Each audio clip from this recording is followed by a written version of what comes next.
క్రైస్తవ యాత్రలో మనము జీవించిన మన క్రైస్తవ జీవితంలో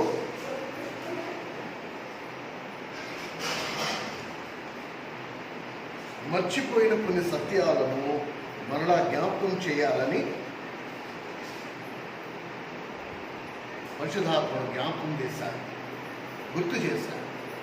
కొన్ని సత్యాలను మనము మర్చిపోవటం వల్ల, గుర్తుపెట్టుకోండి, క్రైస్తవ యాత్రలో ఎప్పుడైతే దేవుడు బోధించిన సత్యాలను మనం మర్చిపోతామో మనము పయనిస్తున్న గమ్యము యొక్క దిశ మారిపోతుంది.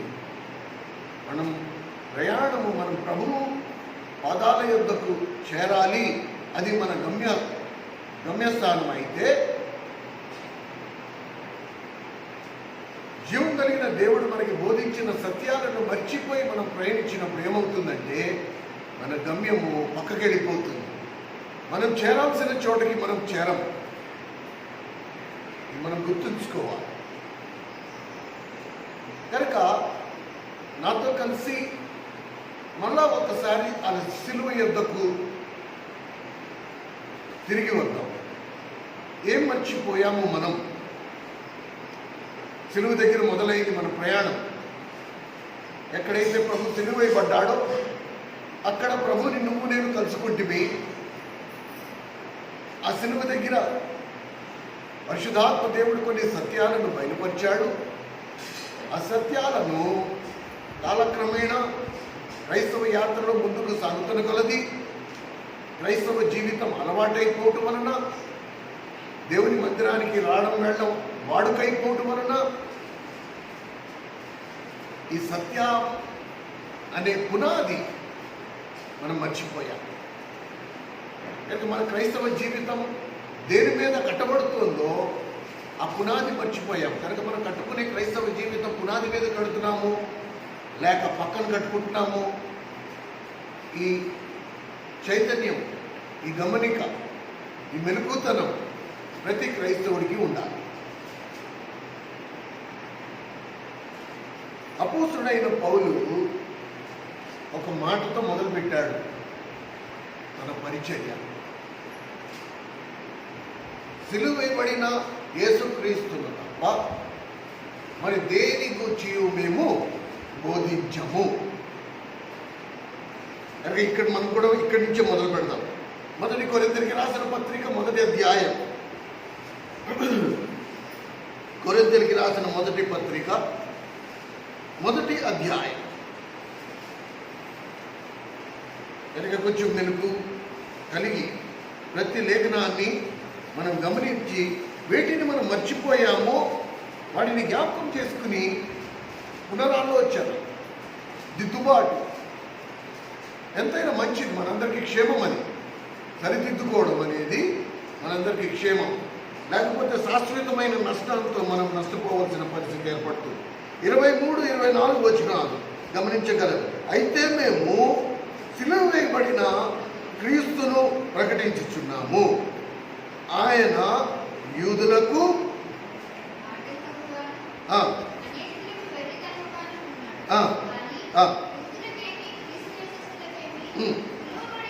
పిలువబడిన వారికి క్రీస్తు దేవుని శక్తియు దేవుని జ్ఞానమునై ఉన్నాడు. ఇది గుర్తుపెట్టుకున్నాం. ఫస్ట్ మొట్టమొదటి ఇక్కడ మొదలు పెట్టాం మనము.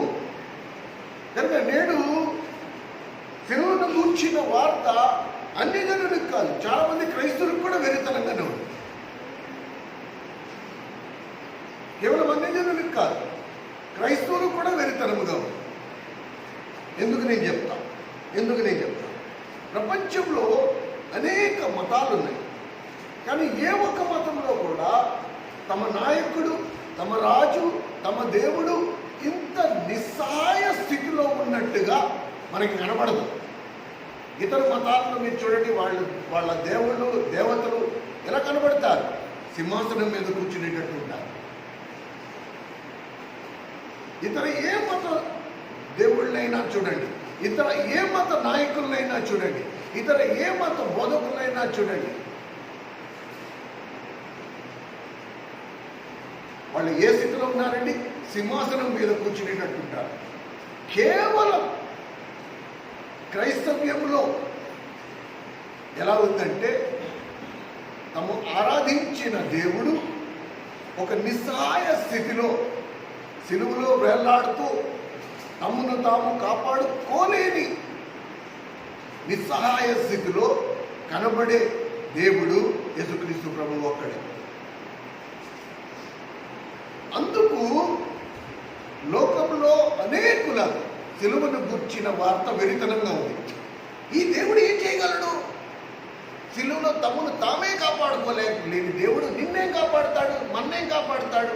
అందుకనే సిలువను గూర్చిన వార్త వాళ్ళకి వెరితనంగా ఉంది. కానీ పిలువబడిన వారికి, ఇందులో నువ్వు ఉన్నావో లేదో అది నీ అంతరాత్మ తెలుసు. పిలువబడిన వారికి, ఎవరినైతే ప్రభు పేరు పెట్టి పిలిచాడో వారికి ఎలా ఉన్నాడంట? వారికి శక్తియు జ్ఞానము. కనుక ప్రభు నిన్ను పిలిచాడా? ప్రేమైన సహోదరుడు, సహోదరి, దేవుని మందిరానికి నమ్మకంగా వస్తున్న నీవు ఈ ప్రశ్నకు సమాధానం నీ దగ్గర ఉందా? ప్రభు నిన్ను పేరు పెట్టి పిలిచాడా? నిజంగా దేవుడు నీకు శక్తి అయి ఉన్నాడా? నిజంగా దేవుడి జ్ఞానం నీకు మార్గనిర్దేశన చేస్తోందా? కనుక పిలువబడిన వాడికి దేవుని శక్తి తన జీవితాన్ని జీవించడానికి, క్రైస్తవ జీవితాన్ని జీవించడానికి, దేవుని జ్ఞానము తాను పయనించవలసిన మార్గము బోధించడానికి ఉపయోగపడుతుంది. చాలా అవసరం. దేవుని వివేచనా శక్తి, నేను ఏ దిశలో పయనించాలి, ఏ నిర్ణయం తీసుకోవాలి, నేను ఎక్కడికి వెళ్ళాలి, నేను ఎవరితో కలవాలి, ఎవరితో కలవకూడదు, ఎవరితో కూర్చోవాలి, ఎవరితో కూర్చోకూడదు, వీటన్నిటి విషయంలో దేవుని వివేచన జ్ఞానం నాకు మార్గనిర్దేశన చేస్తూ ఉండాలి. ఆ స్థితిలో మనం ఉన్నామా? First question. తొలి దినాలలో ఒకసారి జ్ఞాపకం చేసుకో. నువ్వు ఎప్పుడైతే రక్షింపబడ్డావు అని నీ నోటి నుంచి మొట్టమొదటిసారి ఆ మాట బయటకు వచ్చిందో, ప్రభు నా పాపాలు క్షమించాడు, నేను రక్షింపబడ్డాను, ఆ రోజు నువ్వు చెప్పిన మాట ఒకసారి గుర్తు తెచ్చుకో. మనమందరం ఏమంటివి ఏమన్నాము? ఇక దేవుడే నాకు సర్వం, ఇక దేవుడే నాకు సర్వం. మనం ఏం చెయ్యాలన్నా దేవుడి దగ్గర ప్రార్థన చేసి అడిగాము. దేవుడు చెప్తే చేశాము, చెప్పకపోతే చేయలేదు. ప్రతి దాని కొరకు దేవుడి దగ్గర కనిపెట్టుకుంటూ వచ్చాం. కానీ రాను కాలక్రమేణా సంవత్సరాలు గడుస్తున్న కొలది ఆ క్రమం పోయింది. ఇప్పుడు మనం ఏం చెయ్యాలో ఫస్ట్ నిర్ణయించుకుని ఇప్పుడు దేవుడి దగ్గరికి వెళ్ళి దాని మీద మొదలు వేయమని అడుగుతున్నాం. అవునా కదా? సో క్రైస్తవ జీవితానికి సంబంధించిన ఈ సత్యాలను మనం మర్చిపోయాము. పరిశుద్ధాత్మ దేవుడు తిరిగి మళ్ళా వాటిని మనకి గుర్తు చేయనుగా. కనుక క్రైస్తవుడు, ఈ సగటు మానవుడు దేని యందు అతిశయిస్తాడో సగటు క్రైస్తవుడు దాని యందు అతిశయించాడు. క్రైస్తవుని అతిశయము అన్యుల్లాగా ఉండదండి. క్రైస్తవుడు దేని యందు అతిశయిస్తాడు? సిలువైబడిన తన దేవుని యందు తప్ప మరి దేని యందు అతిశయించాడు. రక్షింపబడిన తొలి దినాల్లో మన భాష ఎలా ఉండేది? ప్రభు నా పాపముల కొరకు రక్తంగా. ఎంత రోషం ప్రభు కొరకు, ప్రభు విషయంలో ఎంత రోషం కలిగి ఉంటుంది మనం. అరే పాపినైనా నా కొరకు నా ప్రభు శిలువలో మరణించాడు, రక్తం కార్చాడు, తన ప్రాణం బలిగా అర్పించాడు, ఆయన ఆ శిక్ష అనుభవించాడు. కావున నాకు పాప విమోచన కలిగింది, పాప క్షమాపణ కలిగింది. ఆ కృతజ్ఞత, ఆ గ్రేట్ఫుల్నెస్ అనేది రాను మాయమైంది, మాయమైంది. రక్షణ నా హక్కు అనేటట్టు మనం ఫీల్ అయిపోయాం.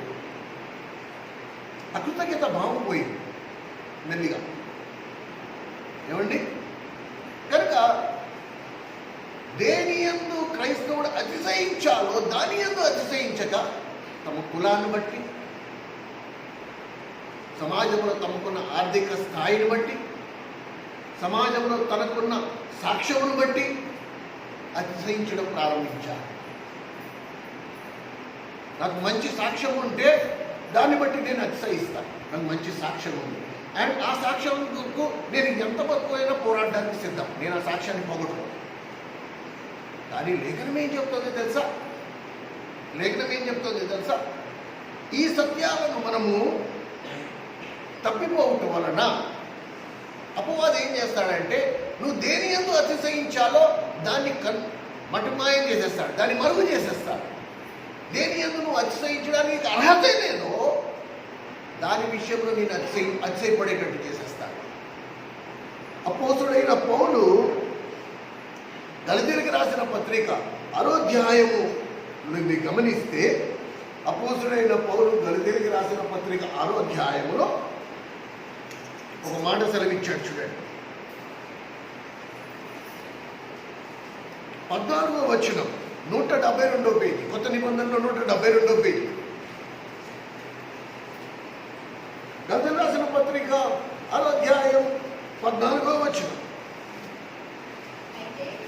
అయితే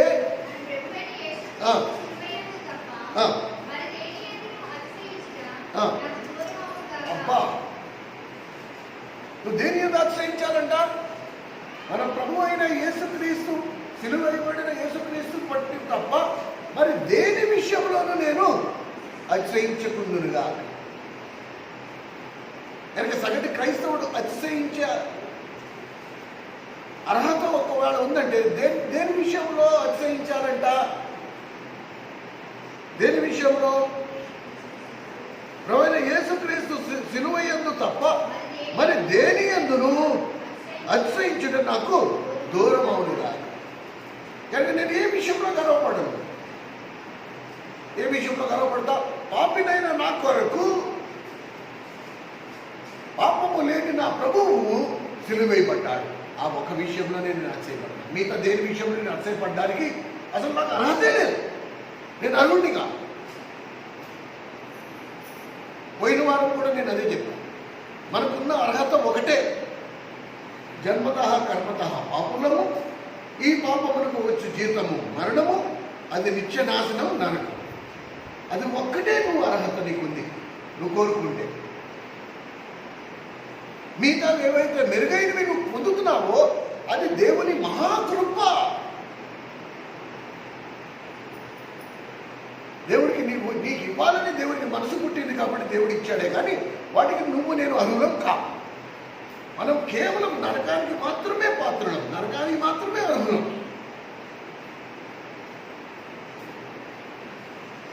ఎందుకంటే మన పుట్టుకే పాపం కాబట్టి. పాపము చేయి ప్రతివాడు నరకానికి పాత్రుడు అని లేఖనం. ఇక అతిశయించిన దేనికి?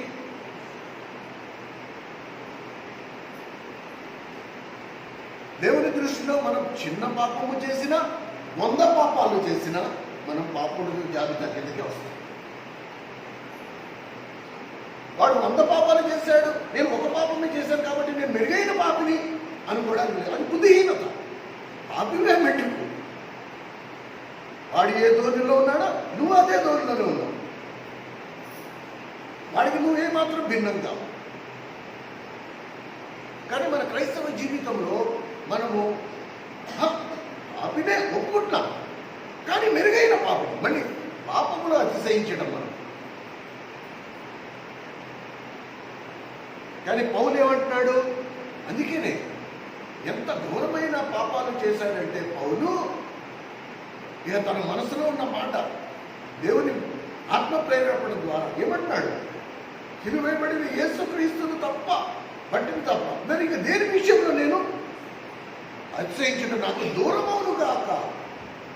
నేను ధనవంతుడు కుమారుడు అన్న కానీ అనే అతిశయం కానీ, చదువుకున్న వాడినని కానీ, మాటలు అనర్గళంగా మాటకారి గమాలీల దగ్గర శిక్షణ పొందిన, ట్రైనింగ్ పొందిన సేవకుడని కానీ ఏ విషయంలో నేను అతిశయించడం నాకు దూరమవును కాక. నేను అతిశయపడితే దేని విషయంలో అతిశయపడాలా? అతిశయపడటం అంటే గొప్ప చెప్పుకోవడం. ఏ విషయంలో నేను గొప్ప చెప్పుకోవాలా? పాప పాపుల్లో ప్రధాన పాపినైన నా కొరకు పాపము లేని నా ప్రభువు సిలువలో మరణించాడు. అంతే, ఇంకేమీ లేదు, ఇంకేమీ లేదు. కనుక మనము ఇది గుర్తుంచుకోవాలి. రెండోది, రక్షింపబడిన మనలో దేవుని శక్తి చాలా అసలు లేదని చెప్పాలి.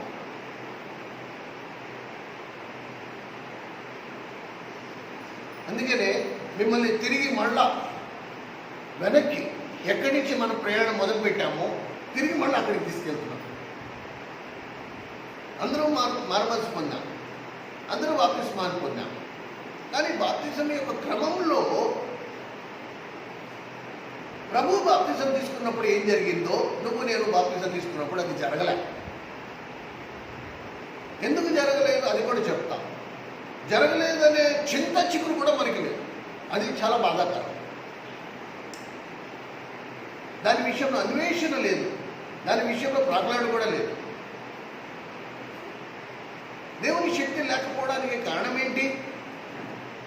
యేసుక్రీస్తు ప్రభువు బాప్తిసం ఇచ్చే యోహాను చేత బాప్తిసం పొందుటకై 30 ఏళ్ల వయసులో యోర్దాను నది వద్దకు వచ్చాడు. వచ్చినప్పుడు యేసు ప్రభు బాప్తిసం తీసుకునే క్రమంలో బాప్తిసం ఇచ్చే యోహాను చేత నీటిలో ముంచివేయబడుటకు ఒప్పుకున్నాడు, ఇష్టపడ్డాడు. సర్వసాధారణంగా ఎప్పుడైతే ఎవరైనా నిన్ను నీటిలో ముంచితే నువ్వు పోరాడి నీ ప్రాణం కాపాడుకునే స్పందన మన నుండి వస్తుంది, అవునా కదా? మనం చెరుగట్టునున్నాం, వెనకాల నుంచి ఎవడైనా వచ్చి నిన్ను నీటిలో ముంచుతా ఉంటే నువ్వు కాళ్ళు చేతులు కొట్టుకున్నావు, ఏదో చేస్తావు, నీ ప్రాణంను కాపాడుకుని నీటి బయటికి రావడానికి ప్రయత్నిస్తావు, అవునా కదా? కానీ బాప్తిజం ఇచ్చి యోహాను యేసుక్రీస్తు ప్రభుకి బాప్తిజం ఇచ్చినప్పుడు అలా జరగల. నువ్వు బాప్తిజం తీసుకున్నప్పుడు కూడా అలా జరగల.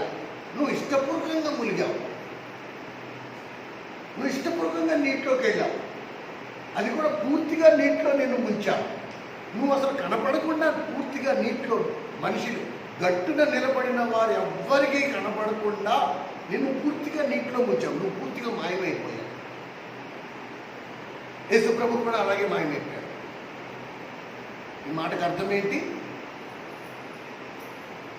ఎంతవరకు నువ్వు మాయమైపోయిన అనుభవంలో ఉన్నావో అంతవరకు నువ్వు దేవుని శక్తిని పొందలేవు. యేసుక్రీస్తు ప్రభువు ఎప్పుడైతే నీటి నుంచి బయటకు వచ్చాడో ఆకాశము నుండి పావురం తన భుజం మీద దిగి వచ్చుట అందరికీ కనబడింది. అప్పుడు ఆయన పరిశుద్ధాత్మ శక్తిని పొందాడు. నువ్వు కూడా నీటిలోంచి బయటకు వచ్చావు, కానీ ఆ పరిశుద్ధాత్మ శక్తి నేను పొందలే. ఎందుకు పొందలేదు? ఆ బాప్తిస్మానికి ఈ బాప్తిస్మానికి తేడా ఉందా? లేదే, పూర్తిగా సమాధయ్యామే. మరి ఎందుకు శక్తి పొందలే? ఈరోజు మన క్రైస్తవ జీవితాలలో దేవుని శక్తి ఎందుకు కనుమరుగైపోయింది? ఎందుకు లేదు?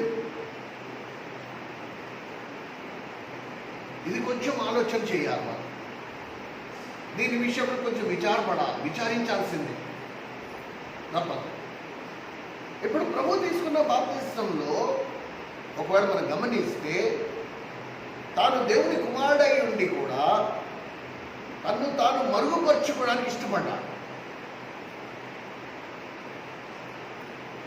నీటిలోకి బాప్తిసం ఇచ్చి యోహాను నీటిలో ముంచుతున్నప్పుడు నీటిలో కనుమరుగైపోవడానికి ఇష్టపడ్డాడు, నీటిలో మునిగిపోవడానికి ఇష్టపడ్డాడు. అంటే ఏంటి? చంపబడ్డానికి ఇష్టపడ్డాడు.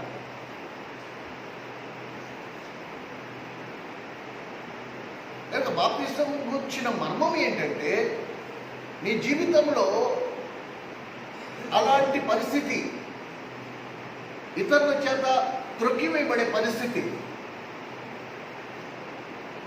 లేక మరణాన్ని అంగీకరించే పరిస్థితి ఏర్పడినప్పుడు నువ్వు ఎదురాడకుండా కనుక కిందకి దిగిపోతే, కిందకి అణిగిపోతే, ఇప్పుడు దేవుని పునరుద్ధాన శక్తి నిన్ను పైకి తీసుకొస్తుంది. దేవుని పునరుద్ధాన శక్తిని ఆశ్రయించకపోవటం వలన దేవుని శక్తిని మనం కోల్పోతున్నాం.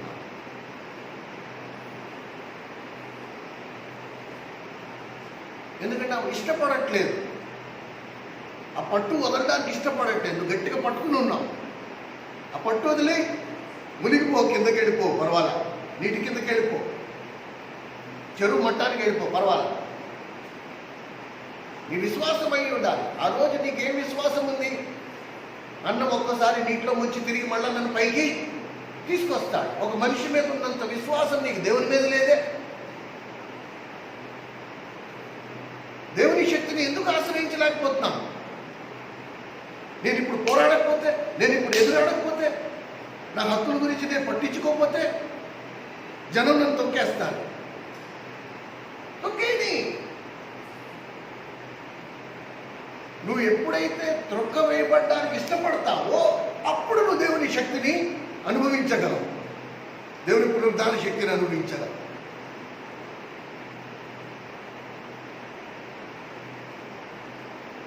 కానీ నేను సహించను, నేను మాట పడను, నేను ఎదురాడతా, పోరాడతా. ఎవరి కొరకు? ఏది కోల్పోతున్నావు నువ్వు? నీకు అర్థమవుతుందా? నువ్వు ఏం కోల్పోతావు నీకు అర్థమవుతుందా? దేని కొరకు మనం పట్టుబట్టేది? నా పరువు, నేను వీటి కొరకు పోరాడదు. ఏం కోల్పోతున్నాను నేను? దేవుని దివ్య శక్తిని కోల్పోతున్నాను. ఎప్పుడైతే పరిస్థితులు నన్ను అణగదొక్కడానికి ప్రయత్నిస్తున్నాయో, పరిస్థితులు నన్ను కిందకి త్రొక్కేస్తున్నాయో, నేను త్రొక్కివేయబడ్డానికి నేను తల దించేసుకుంటే, వంగిపోతే, నీటి లోపలికి వెళ్ళిపోతే, ఇప్పుడు దేవుని పునరుద్ధాన శక్తి ఏం చేస్తుంది? నన్ను బయటికి తీసుకొస్తుంది. ఇది నా విశ్వాసం. అసలు నీ విశ్వాసానికి పరీక్ష పెట్టివ్వట్లేదు. నువ్వు అసలు పరీక్ష రాస్తే కదా పైకి వచ్చేది. నీటి లోపలికి వెళ్ళాల్సిన నువ్వు, సమాధిలోకి వెళ్ళిపోవలసిన నువ్వు, సమాధిలోకి వెళ్ళిపోకుండా సమాధిలోంచి నువ్వు బయటికి మాటికి బయటికి దూకి బయటకు వచ్చావంటే దేవుని పునరుద్ధాన శక్తి ఎలా అనుభవిస్తావు? నువ్వు దేవుని శక్తి ఎలా వస్తుంది?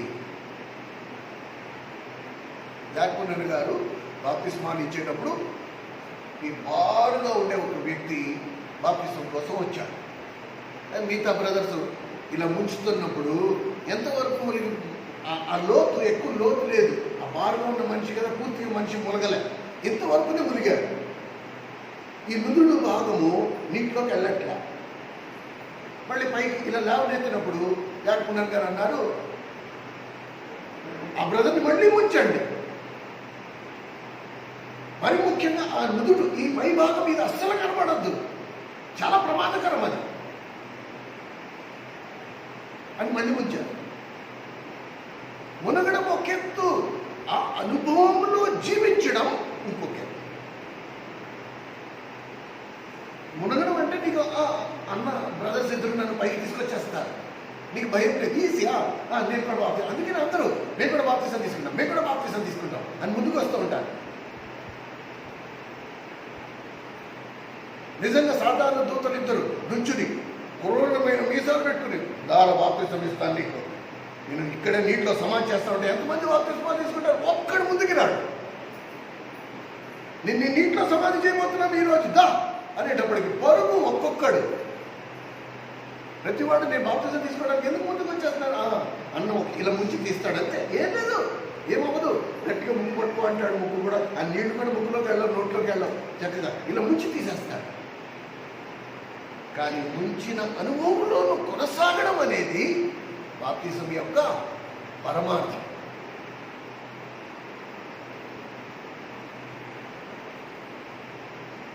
నేను అతిశయించింది సిలువ వేయబడిన యేసుక్రీస్తు ప్రభువుని బట్టి తప్ప మరి దేని విషయంలో నేను అతిశయించడానికి నాకు దూరం అవునుగా.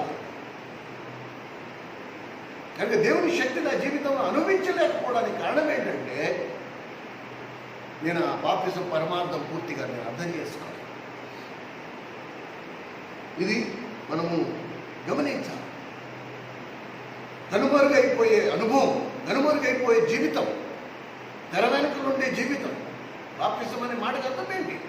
పూర్తిగా ఇక జీవించువాడని నేను కాదు, నా యందు జీవించుచున్న ఆ యేసుక్రీస్తు ప్రభువే. గలతీ 2:20. ఎంతమంది మనం అనుభవంలో ఉన్నాం?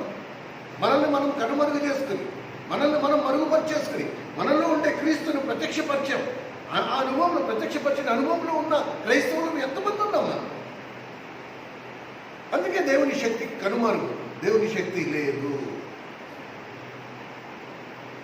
డొల్లతనంతో నిండిపోయిన క్రైస్తవ జీవితం. ఊరికే నోటితో చెప్పుకోవడానికి, మా మందిరంలో మంచి వర్తమానాలు, మా మందిరంలో మంచి సాంబారు ఉంటుంది, మా మందిరంలో మంచి బిర్యానీలు వండుకుంటాం, మా మందిరంలో చాలా బాగుంటుంది, మా మందిరంలో కానుకలు తీసుకోండి. ఇవన్నీ కేవలం గొప్ప చెప్పుకోవడానికే తప్ప ఈరోజు సంఘాలు దేన్ని బట్టి అతిశయిస్తున్నాయండి? ఈరోజు క్రైస్తవ సంఘాలు అతిశయిస్తే దేన్ని బట్టి అతిశయిస్తున్నాయండి?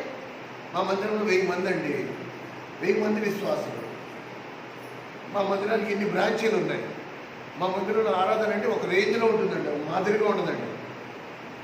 లౌడ్ స్పీకర్ బాక్సులు, హడావిడి, బేబత్సం. అసలు నిజానికి అది అన్న చెప్పినట్టు అసలు ఆరాధనే కాదు. ఆరాధన అర్థం కూడా తెలియదు అది. కానీ బైబిల్లో ఉండే క్రైస్తవ్యం వేరే మాట్లాడుతుంది. బైబిల్లో ఉన్న క్రైస్తవ్యం చెప్తుంది దేన్ని బట్టి అతిశయించాలంట? అసిలువైపడిన యేసుక్రీస్తు ప్రభువుని బట్టి తప్ప మరి దేని విషయంలో నేను అతిశయించడం నాకు దూరం అవును కాక, అతిశయించడానికి నా దగ్గర ఏమీ లేదు. కనుక మనము దేవుని పునరుద్ధాన శక్తి అనుభవించాలి అంటే కనుమరుగు అయి ఉండే స్థితిలో కొనసాగు. నేను నీటిలో మునిగాను, నీటిలో సమాధి అయిపోయిన స్థితిలో నేను కొనసాగుతూ ఉండాలి. యేసుక్రీస్తు ప్రభు దానికి ఒప్పుకున్నాడు, కనుమరుగైపోవడానికి సిద్ధపడ్డాడు, ఒప్పుకున్నాడు. అందుకు వెంటనే దేవుని శక్తిని పొందగలిగాడు. ఏమండి? లేఖనం ఏం చెప్తోంది తెలుసా?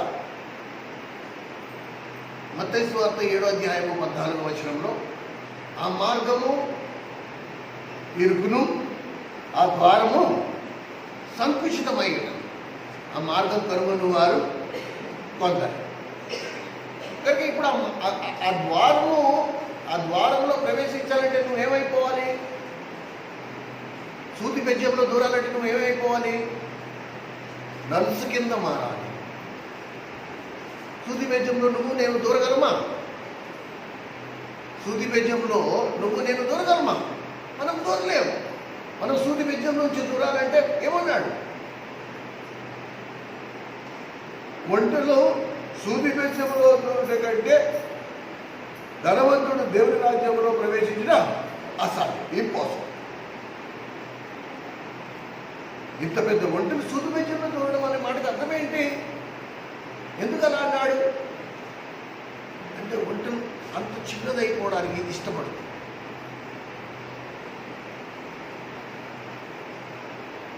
ఆ ద్వారం గుండా నువ్వు నేను ప్రవేశించాలంటే కనుమరుగైపోవాలి, చిన్నగా అయిపోవాలి. ఎందుకంటే ఆ ద్వారం చాలా సంకుచితం, ఇరుకు. దాని గుండా ప్రవేశించాలంటే నేను ఇలా ప్రవేశిస్తానంటే కుదరదు. నువ్వు పూర్తిగా నలుసు కింద మారితేనే అందులోంచి ప్రవేశించగలవు. నలుసు అనే అనుభవంలోకి రావాలి. కనుక నిజంగా అసలు ప్రభు మన జీవితంలో చేసిన కార్యాన్ని సంపూర్ణంగా మనం గ్రహించకపోవటం వల్లనే సాతాను దుర్బీజాలని, లేకపోతే విత్తనం పురుగులు విత్తేస్తూ ఉంటాడు మన జీవితంలో. కనుక ఈ పిక్చర్ లాంగ్వేజ్ అంటారు, బొమ్మల ద్వారా ఒకవేళ మనము అనలైజ్ చేస్తే, మనం గ్రహిస్తే ప్రభు నా కోసం ఏం చేశాడు అని మనం గమనిస్తే, మామూలు నోటి మాటలు చెప్పాలంటే ఆయన నా కొరకు కల్వరి శిలువలో తన ప్రాణాలు బలిగా ఇచ్చాడు. ఒక మాట ఎవరు ఏ క్రైస్తుడు అని చెప్తాడు, అమ్మా ప్రభు నీ కోసం ఏం చేశాడమ్మా అన్న, ఆయన ప్రభు నీ కోసం ఏం చేశాడంటే ఏం చేశాడు అలా అడుగుతావు. ఆయన నా పాపం కొరకు శిలువలో ప్రాణం పెట్టాడు. నోటితో చెప్పడం చాలా ఈజీ. దాని వెనుకనున్న మదుపు ఏంటి? ఆ మదుపు గ్రహించాలంటే ఒక బొమ్మ మన కంటికి కనిపించేటట్టు ఉండాలి. దైవజనుడికి ఆ దర్శనం నిత్యం ఈ దర్శనం కలుగుతూ ఉండేది. ఎట్లా? రహదారి హైవే దాటుతున్నాం, నువ్వు హైవే దాటుతున్నావు, లారీలు బళ్ళు వచ్చిపోతా ఉన్నాయి నిరంతరం. ఈ హైవే దాటుతున్నప్పుడు నీకు తెలియకుండానే ఒక పెద్ద వ్యాన్, పెద్ద లారీ చాలా వేగంగా నీ వైపు దూసుకొస్తుంది. నువ్వు ఆ లారీ కింద పడి, ఆ లారీ చక్రాల కింద పడి చనిపోవడంలో తథ్యమది. ఇంకా నిన్ను కాపాడే నాదుడు ఎవడు లేడు. 100% నువ్వు ఆ లారీ చక్రాల కింద పడి చనిపోతావు. ఇక రెప్పపాటున వెనకాల నుంచి ఒక వ్యక్తి వచ్చి నిన్ను తోసేసి తను తాను కాపాడుకునే క్రమంలో లారీ కిందకు వచ్చేసాడు. జాగ్రత్తగా వినండి. మనిషి చనిపోలే, మనిషి బ్రతికే ఉన్నాడు, కానీ 2 కాళ్ళు నుజ్జయిపోయాయి. హాస్పిటల్కి తీసుకెళ్ళాడు. నిన్ను కాపాడాడు కాబట్టి నువ్వే హాస్పిటల్కి తీసుకెళ్ళావు. డాక్టర్ గారు ఆపరేషన్ చేసి 2 కాళ్ళు తీసేశాడు. ఎందుకంటే కాళ్ళు మొత్తం పిప్పైపోయాయి, ఏమీ లేవు. డాక్టర్ గారు వచ్చి 2 కాళ్ళు తీయాల్సి వచ్చిందండి, తప్పనిసరి పరిస్థితుల్లో కాళ్ళు తీసేస్తాం, మీరు కావాలంటే వెళ్ళి చూడొచ్చు, మీరు వెళ్ళి చూడొచ్చు. ఇప్పుడు మనందరం ఎవరికి వారు ఈ స్థితిలో ఉన్నారు. మీరే ఆ వ్యక్తిని తీసుకెళ్ళి హాస్పిటల్ అడ్మిట్ చేశారు. ఆ వ్యక్తి 2 కాళ్ళు డాక్టర్ గారు తెగొట్టేశారు. ఇప్పుడు ఆ వ్యక్తికి కాళ్ళు 2 లేవు. సరేనా? ఆపరేషన్ థియేటర్ నుంచి బయటికి తీసుకొచ్చి వార్డులో రూమ్లో పడుకోబెట్టారు. ఇప్పుడు నువ్వు వెళ్ళి ఆ వ్యక్తితో ఏం చెప్తావు? ఈ ఒక్క ప్రశ్నకు సమాధానం. ఇప్పుడు ఆ వ్యక్తిని, కాళ్ళు లేని ఆ వ్యక్తి దగ్గరికి వెళ్ళి నువ్వు ఏం చెప్తావు? అన్నా, నా కోసం నువ్వు ఎంత కష్టపడి నువ్వు నీ కాళ్ళు 2 పోగొట్టుకున్నావు, నీకు చాలా థ్యాంక్స్. సరిపోతుందా? మనం ఒక్కసారి గుండె మీద చేసుకుని మనం ఈ ప్రశ్నకి సమాధానం వెతుక్కున్నాం. ఏం చెప్తాం? ఆ వ్యక్తి దగ్గరికి వెళ్ళి మనం ఏం చెప్తాం? రీజనబుల్ అంటే సమంజసమైన మాట ఏమవ్వాలి? ఏమై ఉంటుంది? ఒక సమంజసమైన మాట. ఏ మాట ఆ కాళ్ళు పోగొట్టుకున్న వ్యక్తి విన్నాక పోన్లే పర్వాలేదు అని ఆ వ్యక్తికి అనిపిస్తుంది. ఆ మాట ఏ మాట అయి ఉండొచ్చు? ఏ మాట అయి ఉండాలి? ఏ మాట అయి ఉండొచ్చు? ఏం చెప్తాం మనం ఫస్ట్ వెళ్ళి? ఈరోజు నేను బతుకున్నానంటే నీ మూలంగానే బతుకున్నానన్నా, నీకు ఎలా కృతజ్ఞతలు చెప్పాలో నాకు తెలియదు, దీంతో పర్వాలేదు అంటాడా ఆ వ్యక్తి? ఒక విషయం మనం గుర్తుంచుకోవాలి. ఫస్ట్ ఆ వ్యక్తికి, ఇంటికి ఒకే ఒక ఆధారం. ఇంటికి ఒకని ఒక కొడుకు, ఒక భార్యకి ఒకే ఒక భర్త.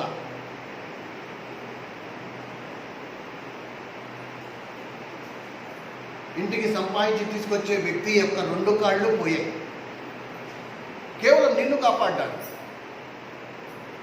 ఆ వ్యక్తికి సమంజసమైన మాట నువ్వు ఏం చెప్తావు?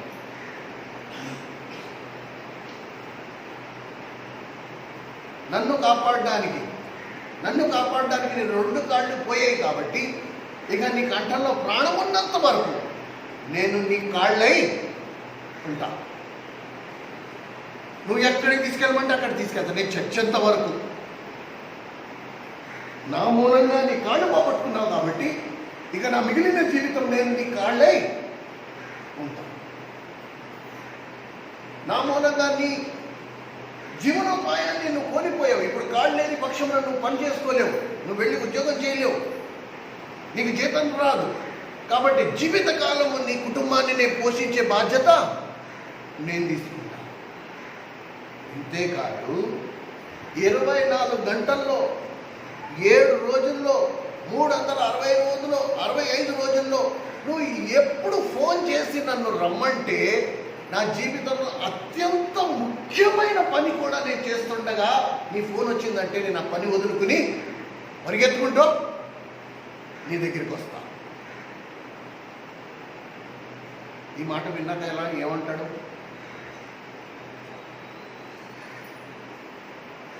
కొంతవరకు ఓకే, కొంతవరకు రీజనబుల్.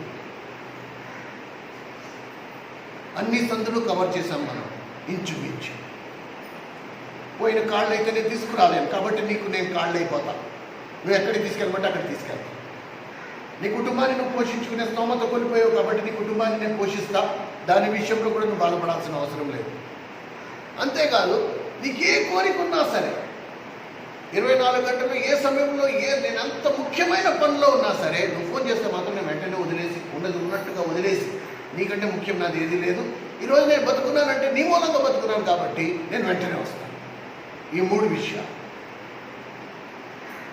కొంతవరకు సమంజసం. కరెక్ట్? అవునా? ఒప్పుకుంటారా? నాతో ఒప్పుకుంటారా అందరూ? దీనికంటే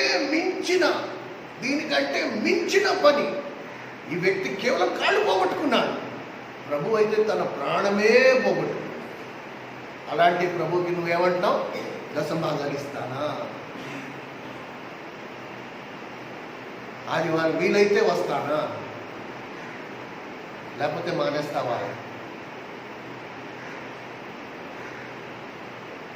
ఎందుకు మనకి ఆ డెడికేషన్, ఆ పట్టుదల? నేను ప్రభువు నా కొరకు చేసిన దానికి బదులు నేను ఏం చేస్తున్నా అని ఆలోచన లేకపోవడానికి కారణం ఏంటంటే కాలక్రమేణా చాలా దూరం వచ్చేసాం మనం. మూల సత్యాలు మర్చిపోయాం. అందుకని అన్నం బాధపడేది.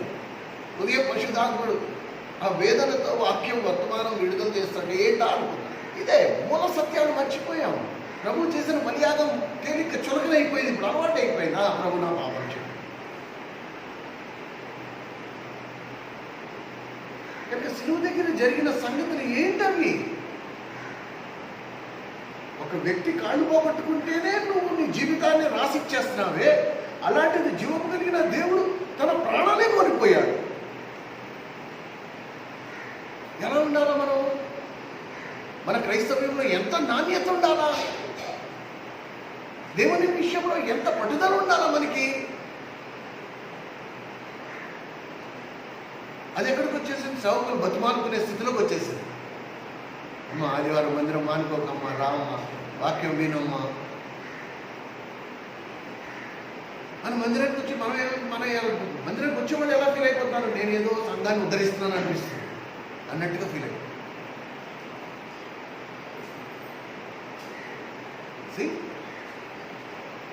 అవునా కాదా? ఏం రేటుగా?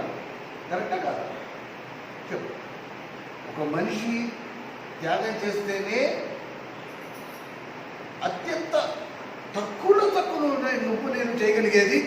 వాడు కాళ్ళు పోగొట్టుకుంటున్నాడు కాబట్టి వాడి కాళ్ళకి సమానంగా నేను కాళ్ళు అయిపోతా. వాడు ఎక్కడికి వెళ్ళాలన్నా నేనే తీసుకెళ్తాను, ఎత్తుకుని తీసుకెళ్తాను, కారులో తీసుకెళ్తాను, ఎలా తీసుకెళ్తాను. ఇది నా బాధ్యత జీవితకాలం అంతా. ఎందుకంటే ఈరోజు నేను బతుకున్నానంటే ఆ వ్యక్తి మూలంగా నేను బతుకున్నాను కాబట్టి ఆ వ్యక్తి ఎక్కడికి తీసుకెళ్ళమన్నా నా శక్తి స్తోమత, డబ్బులు ఉంటే కారులో తీసుకెళ్తా, లేకపోతే మోటార్ సైకిల్ మీద తీసుకెళ్తా, లేకపోతే ఎత్తుకుని తీసుకెళ్తా, లేకపోతే తోసే బండి మీద కూర్చోబెట్టి తీసుకెళ్తా. కానీ తీసుకెళ్లే బాధ్యత నాదే.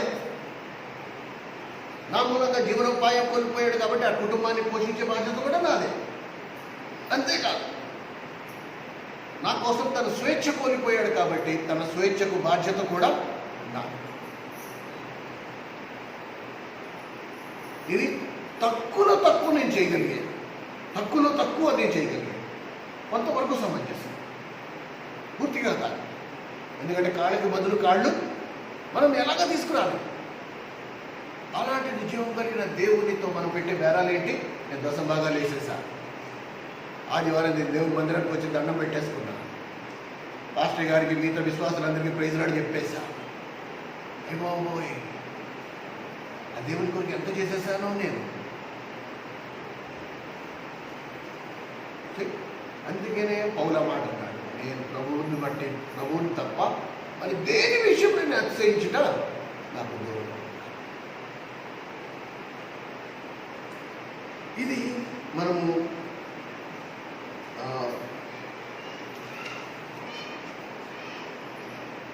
ఈ భాషలో కనుక మనం ఆలోచిస్తేనే తప్ప మనలో మెలకువతనం రాదు. ఈ భాషలో కనుక మనము ఆలోచించకపోతే, ఈ భాషలో కనుక మనము ధ్యానించకపోతే మనలో ఆ చైతన్యం, ఆ మెలకువతనం రాదు. ప్రభు నీ కొరకు చేసినది ఏంటి? ఎంత తేలిగా, ఎంత చులకనగా దాని విషయంలో మనం అందరం ఒక మాట, కేవలం ఒకే ఒక మాట లేఖనం కూడా చెప్తాం, వాస్తవం కూడా. 1 కొరింథీయులకు రాసిన పత్రిక 15వ అధ్యాయం 3వ వచనంలో అపోస్తుడైన పౌలు కొరింథీయులకు రాస్తూ 1 కొరింథీ 15:3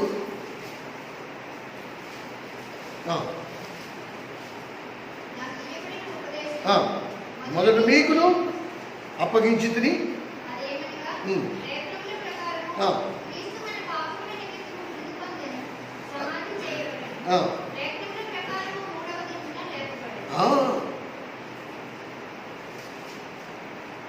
కనుక శిలువ దగ్గర జరిగిన ఈ 4 సత్యాలను మనం గమనిస్తే మొదటి సత్యం ఇది.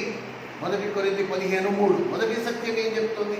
మొదటి సత్యము నన్ను నేరారోపణ నుండి విడిపిస్తుంది. నేను చేసిన పాపముల నిమిత్తము నా ప్రభువు ప్రాణం పెట్టాడు కాబట్టి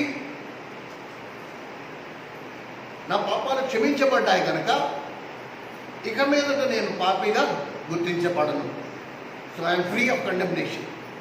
మనుషులు నా గురించి ఏమనుకున్నా సరే, నా ప్రభు నా పాప విషయంలో పూర్తి మదుపు, పూర్తి క్రయం చెల్లించాడు కాబట్టి నా పాపాలు క్షమించబడ్డాయి. ఇక మనుషులు నా గురించి ఏమనుకుంటున్నారో నేను ఇంకా దాని విషయంలో పట్టించుకో. ఇది మొదటి సత్యం. అర్థమైందా? నేరారోపణ నుండి, నేరస్థాపన నుండి నేను విడిపించబడ్డా. ఎందుకంటే క్రీస్తు నా పాపముల కొరకై మృతి పొందాడు. ఫినిష్. ఇక నా పాపముల గురించి నేను మళ్ళీ మాట్లాడాల్సిన అవసరం నాకు లేదు. ఎందుకంటే నా పాపముల కొరకు నేను పొందాల్సిన శిక్ష నా ప్రభు పొందేశాడు. ఫినిష్. ఇంకా పాపానికి నాకు సంబంధం లేదు.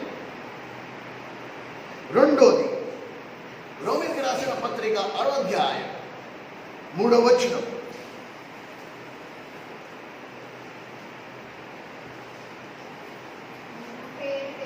నూట 37వ పేజీ.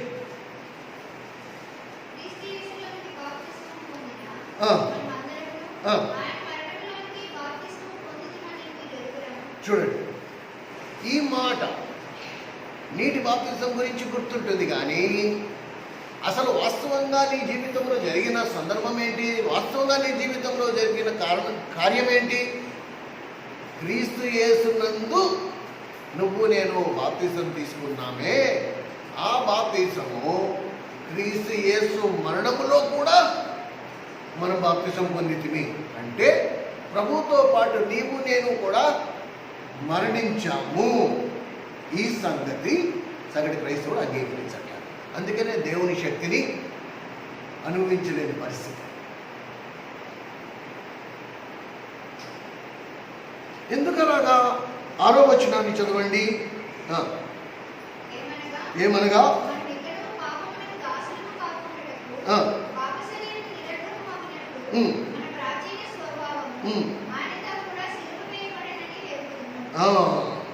మన ప్రాచీన స్వభావం అనగా పాత పురుషుడు ప్రభు దగ్గరికి రాకముందు నాలో ఉండే ఆ వ్యక్తిత్వం క్రీస్తుతో పాటు, క్రీస్తు మరణంలో సమానంగా బాప్తిజం అనగా క్రీస్తుతో పాటు నేను కూడా చనిపోయాను. నా ప్రాచీన స్వభావం, నా పాత పురుషుడు చనిపోయాడు. ఇప్పుడు నీటి నుంచి బయటికి పునరుద్ధానుడై బయటకు వచ్చిన వాడు నూతన సృష్టి. నా వ్యక్తిత్వంలో నూతనత్వం ఉండాలి. మళ్ళీ అదే పాత స్వభావం, మళ్ళీ పాత ఆలోచనలు, పాత అలవాట్లు, పాత మాటలు, పాత బాటలు అవి ఉన్నాయి. అంటే నేను క్రీస్తు మరణంలో బాప్తిజం పొందలేదు అన్న మాటకు అర్థం ఏంటి? నేను అసలు బాప్తిజమే పొందలేదు, ఉత్తి నీటిలో మునిగి వచ్చాను అంతే.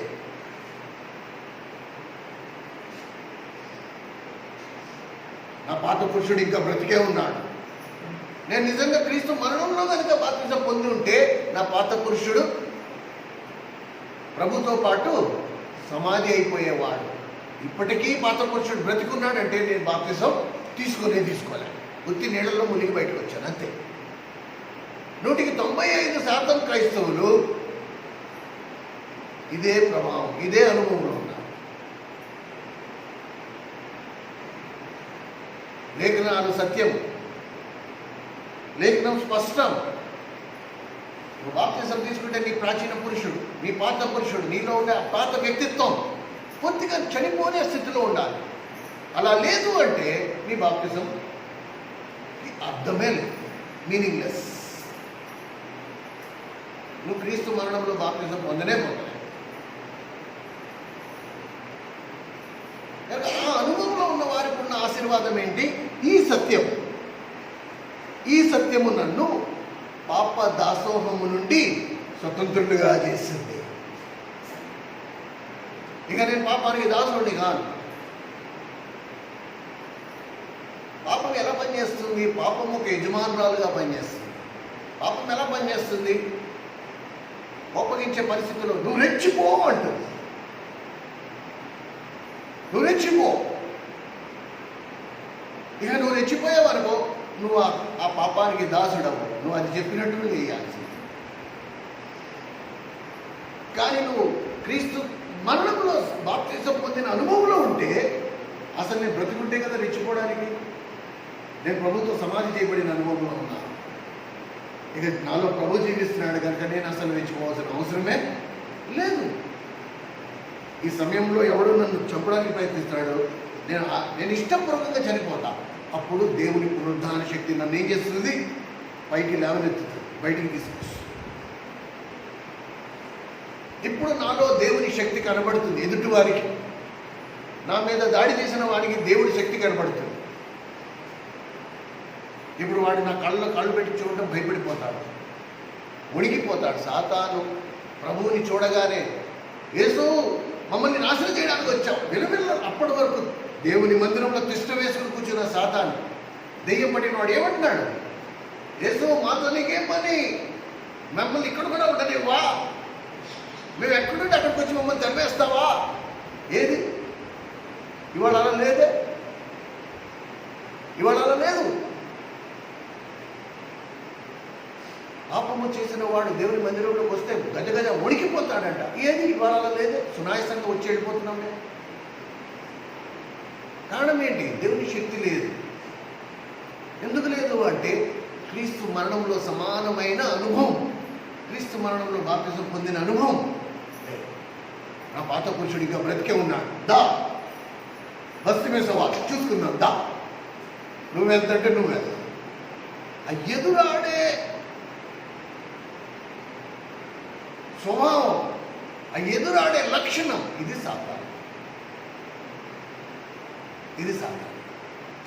అందుకనే పరలోకము నుండి బయటికి గెట్టివేయబడినా కూడా తిరిగి పశ్చాత్తాపడి నన్ను క్షమించు అనే మాట ఎక్కడా లేదు. తన గుర్తింపు నేనే ఆ ఉత్తర దిక్కునున్న సభాపర్వతం మీద ఉన్న సింహాసనం మీద కూర్చుంటే నేనే దేవుణ్ణి అయిపోతుంది కదా. అప్రాచీన పురుషుడు పోలే. అందుకని దేవుని శక్తి అనుభవించాలి. మూడోది హెబ్రీయులకు రాసిన పత్రిక 2వ అధ్యాయం. ఇవి సిలువ దగ్గర జరిగిన 4 సత్యాలండి. అందుకనే రాసి పెట్టుకోండి. హెబ్రీ పత్రిక 2వ అధ్యాయం 14-15 వచనాలు. 201వ పేజీ 14-15 వచనాలు. కాబట్టి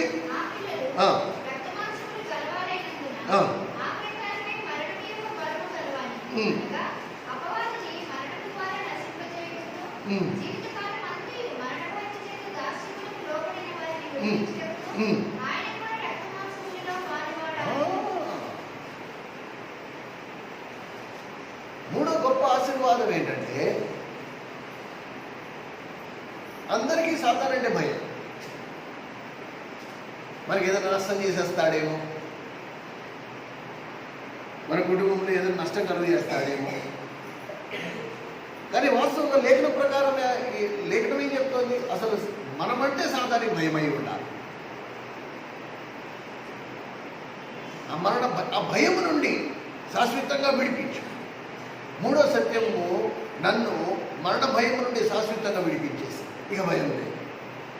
ఇక భయం రేపేమవుతుంది భయం లేదు. ఈ రాత్రి నా ప్రాణం పోతే ఏమవుతుంది భయం లేదు. నా భార్య కంటే నేను ముందు చనిపోతే ఏమవుతుంది నా కుటుంబం, పిల్లలు ఇంకా చిన్నపిల్లలు, భయం లేదు. ప్రభు ఉన్నాడు చూసుకుంటాడు. ప్రభు ఉన్నాడు చూసుకుంటాడు. నిర్భయం. మరణ భయం పూర్తిగా పోయి రేపటి గురించి చింతే లేదు. ఏ విషయంలో విచారం లేదు.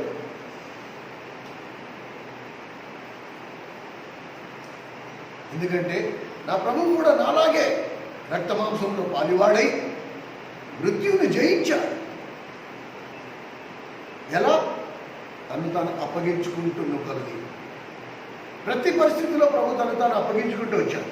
ఎక్కడ కూడా ఎదురాడటం కానీ పోరాటం కానీ హక్కుల కొరకు వాదించడం కానీ ఎక్కడ ఏ ఒక్క చోట కూడా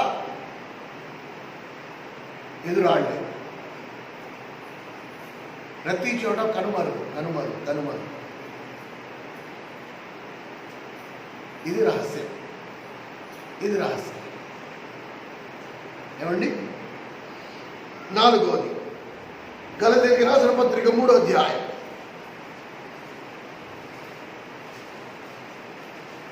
గలతీయులకు రాసిన పత్రిక 3వ అధ్యాయం 13వ వచనం 13-14 కలిపి ఉన్నాయి.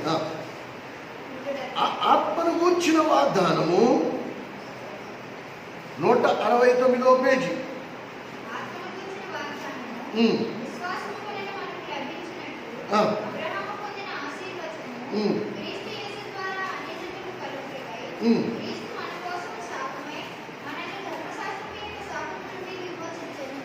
చూసారా? అసలు యేసుక్రీస్తు ప్రభువుని ఎందుకు సిలువేశారు? ఎందుకంటే ప్రభువు శాపంగా మారిపోయాడు. కింద రాజు ఇందును గూర్చి మ్రాను మీద వేలాడిన ప్రతివాడును శాపగ్రస్తుడని.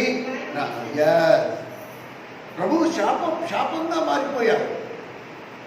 అందుకనే శాపంగా ఉన్న వాడిని సిలువేయి ఈ ధర్మశాస్త్రం చెప్తాడు. లేఖను రాయని ప్రకారం మ్రాను మీద వేలాడు ప్రతివాడు శాపగ్రస్తుడై ఉన్నాడు. యేసుక్రీస్తు ప్రభు నీ కొరకు నా కొరకు శాపంగా మారాడు. అందుకొరకు ప్రభుని సిలువేశాడు. మనం ఆ శాపము నుండి విముక్తులుగా ఉండాలి.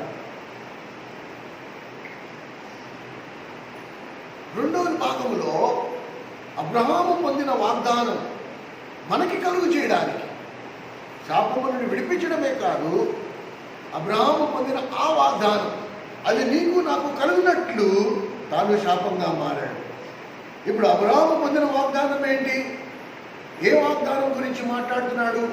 గతంలో కూడా మనం చాలాసార్లు చదివాం. ఆదికాండము 12వ అధ్యాయంలో 2-3 వచనాల్లో అబ్రహాము పొందిన వాగ్దానం ఏంటి అని మనం గమనించి చూస్తే ఇది క్రైస్తవ జీవితం అంటే దీన్ని అంటారండి. దేన్ని? ఆదికాండము 12వ అధ్యాయం 2-3 వచనాలు. నిన్ను గొప్ప జనముగా చేసి నిన్ను ఆశీర్వదించి నీ నామమును గొప్ప చేయుదును, నీవు ఆశీర్వాదముగా నుండువు.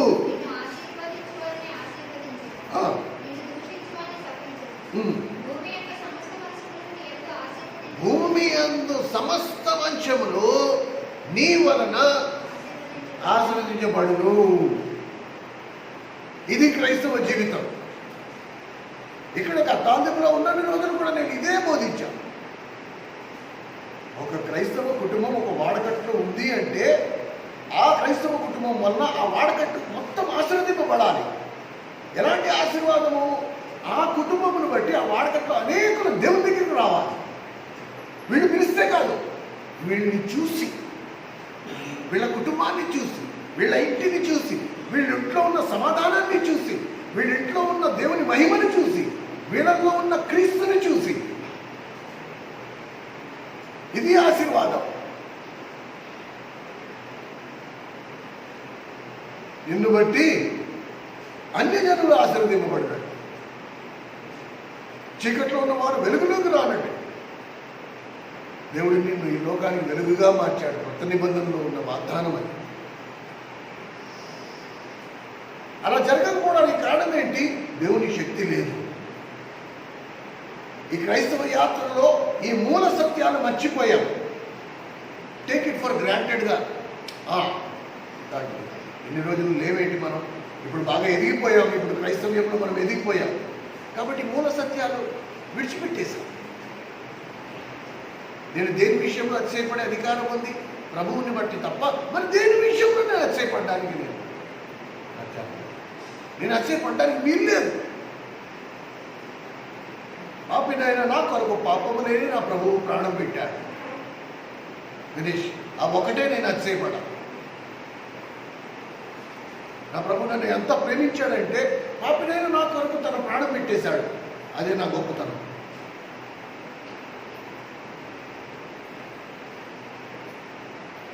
మన గొప్పతనం ఎక్కడ ఉందంటే, అసలు నేనేం పాపం చేశానండి? ఎదురు ప్రశ్న.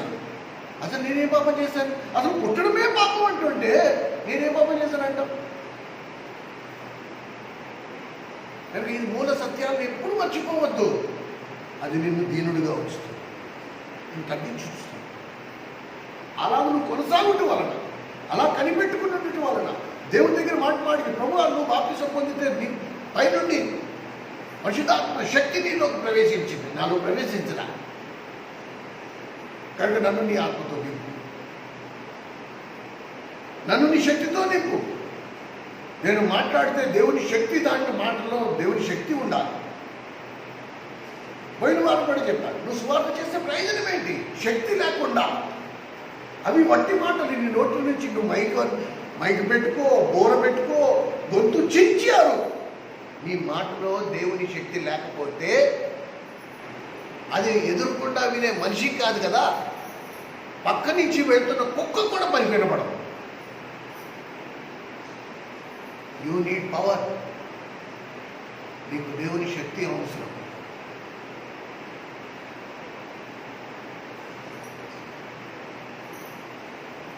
కనుక నీ స్థాయి ఏంటో, నీ స్థితి ఏంటో దాన్ని గుర్తిస్తూ నువ్వు మళ్ళీ దీనుడుగా దీనురాలుగా చేసుకుంటూ, నాలో నీ శక్తి లేదు, నువ్వు చెప్పినట్లుగా నువ్వు నా కోసం దేని విషయంలో శాపంగా మారావో అది నాలో నెరవేరబడలే. ప్రభు నేను అనేక ఆశీర్వాదకరంగా లేను. నన్ను చూసి ఎవరు ప్రభు దగ్గరికి ఇంతవరకు రాలా. నేను ఎవరికి వెలుగుగా మారలేకపోయాను, ఎవరికి వెలుగు చూపించలేకపోయాను. నన్ను క్షమించు ప్రభు, నీ శక్తితో నన్ను అనేకులకు ఆశీర్వాదకరంగా మార్చు. వెరీ వెరీ ఇంపార్టెంట్, చాలా ముఖ్యమండి. లేకపోతే డొల్ల మారిపోయిన క్రైస్తవ జీవితం. ప్రభువా నువ్వు నా కొరకు ప్రాణం పెట్టావు కాబట్టి దశ భాగాలు వేస్తా. ప్రభువా నువ్వు నా కొరకు ప్రాణం పెట్టావు కాబట్టి నీ మందిరానికి నేను ఎంత పంపిస్తా. ప్రభువా నువ్వు నా కొరకు ప్రాణం పెట్టావు కాబట్టి నేను ఒక వారం భోజనాలు పెట్టుకుంటా. ఇదా మనం చేసేది? ఇదా మనం చేసేది దేవునికి? ఏ దేవుడు నీ కొరకు పూర్తి ప్రాణమే పెట్టేశాడు. నీ నుండి బదులు కోరుకోకుండా అసలు నువ్వేదో దేవుని ఉద్ధరిస్తావని కాదు, నిన్ను ప్రేమించాడు. బదులు లేని ప్రేమతో నిన్ను ప్రేమించాడు కాబట్టి ప్రాణం పెట్టాడు. నువ్వు ఏదో చేస్తావని కాదు. నీ కృతజ్ఞత ఏమైందా అని, నీ కృతజ్ఞత ఏమైందా అని. నువ్వు పుట్టిన గర్భంలో ఏం చెప్తావు? లేఖం తల్లి గర్భంలో నువ్వు రూపింపబడక మునిపే నేను నిన్ను ఎరుగుతున్నావు. అక్కడి నుంచి కనిపెట్టుకుని వచ్చాడా నిన్ను? తల్లి గర్భంలో పిండంగా పడక మునిపే నిన్ను కనిపెట్టుకుని ఉన్నాడా? ఆయన మదిలో నిన్ను పెట్టుకున్నాడా? నువ్వు తల్లి గర్భంలో రూపింపబడటం మొదలుకొని నిన్ను కనిపెట్టుకున్నాడా? 9 నెలల తల్లి గర్భంలో నీకు ఎటువంటి ఆటంకం లేకుండా సునాయాసమైన కానుకతో నువ్వు ఈ భూమి మీదకి రావడం, ఇవన్నింటిలో ఆయన హస్తం ఉందా? నీ ఎదుగుదలలో ఆయన హస్తం ఉందా? ఈరోజు నువ్వు బ్రతికుండటంలో ఆయన హస్తం ఉందా? దానికి బదులు నువ్వేం చేస్తున్నావు? ఆదివారం దేవుని మందిరం రావడం అంటే కష్టం. ఆ రోజు అన్ని రోగాలు గుర్తొస్తాయి. ఆ రోజు అన్ని నొప్పులు గుర్తొస్తాయి, ఆ రోజు అన్ని పనులు గుర్తొస్తాయి. ఎక్కడ ఉంటుంది దేవుని శక్తి మనలో? ఎందు మూలంగా మనల్ని చూసి ఎవడు దేవుని మందిరానికి రావట్లే? నాలో ఒక వెలుతురు కనిపిస్తే, నాలో ఒక వెలుగు కనిపిస్తే, ఎంతమంది క్రైస్తవుని చూశాను కానీ ఇలాంటి క్రైస్తవు నేను ఏం చూడలేదు. ఏదో ఒక ప్రత్యేకత ఉందండి, ఒక ఆకర్షణ శక్తి. అక్క వెంట నేను కూడా ఆ మందిరానికి వెళ్ళాలనిపిస్తుంది, అన్న వెంట నేను కూడా వెళ్ళాలనిపిస్తుంది. అది ఎదుటి వారికి కనబడితే కదా. మిగతా వాళ్ళకి మనం కూడా ఈడ్చుకుంటూ వెళ్తూ ఉంటే అన్ని మందిరాల్లాగా వెళ్ళిపోవాలి. అది సరిపోక దేవుని నమ్ముకున్న వారు ఇలాగే మాట్లాడతారా? దేవుని నమ్ముకున్న వారు ఇలాగే చేస్తారా? దేవుని నమ్ముకున్న వాళ్ళు ఇలాగే చేస్తారా? ఇదో పగనవ్వాలి ఒకటి మళ్ళీ. అంటే కారణం ఏంటి? వాక్యానుసారమైన క్రైస్తవ జీవితం లేదు.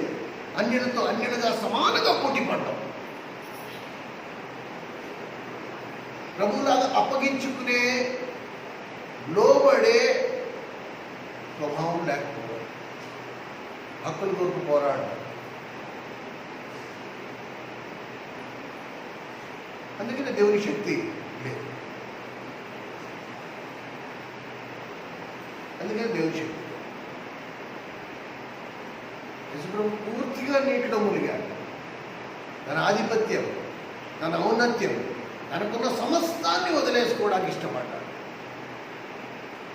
పూర్తిగా సమాధి అయిపోవడానికి ఇష్టపడ్డాడు. లేకపోతే ప్రభు భూమి మీదకి రావాల్సిన అవసరం లేదండి. రక్తమాంసంలో పాలు పొందాల్సిన అవసరం లేదండి. సృష్టికర్త అయిన దేవుడు ఎన్ని విషయాల్లో నీ కొరకు, నా కొరకు రక్తమాంసంలో పాలు పొందాడు. ఇష్టపూర్వకంగా తన ప్రాణం పెట్టాడు. మన పాపముల కొరకు చనిపోయాడు.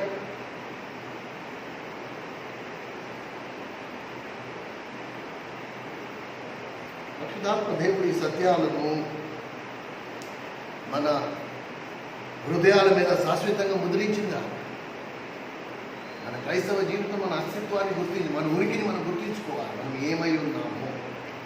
ప్రతి నోట ఒకే సమాధానం, పాపిని. ఇదే నీకున్న అర్హత, ఇదే నీ కులం, ఇదే నీ మతం, ఇదే నీ పేరు. పాపినైన నేను, పాపము లేని దేవుడు నా కొరకు శిలువలో మరణించాడు. ఇది ఒక్కటే నా గుర్తింపు. వేరే గుర్తింపులు ఏమీ లేవండి. మిగతా గుర్తింపులన్నీ మనుషులు పెట్టుకున్న గుర్తింపులు. విశ్వాసి, పాస్టరు, ఇది ఎల్డరు, తొక్క తోలు, ఇవన్నీ మనుషులు పెట్టిన పేరు. ప్రతి మానవ జన్మ ఎత్తిన ప్రతి వాడికి ఒకే ఒక గుర్తింపు, పాపి అయిన నేను, పాపము లేని దేవుడు ప్రాణం పెట్టాడు కనుక ఈరోజు నేను ఆయన మందిరంలో ఉన్నాను. అంతే. అతిశయించడానికి ఇంకేమీ లేదు. నేను వేపనండి, నేను కాపుండి, ఇవన్నీ మనుషులు పెట్టుకున్నవే. వీటి వలన ఒరిగింది ఏమీ లేదు. ప్రార్థన చేసుకుని ప్రభు వల్ల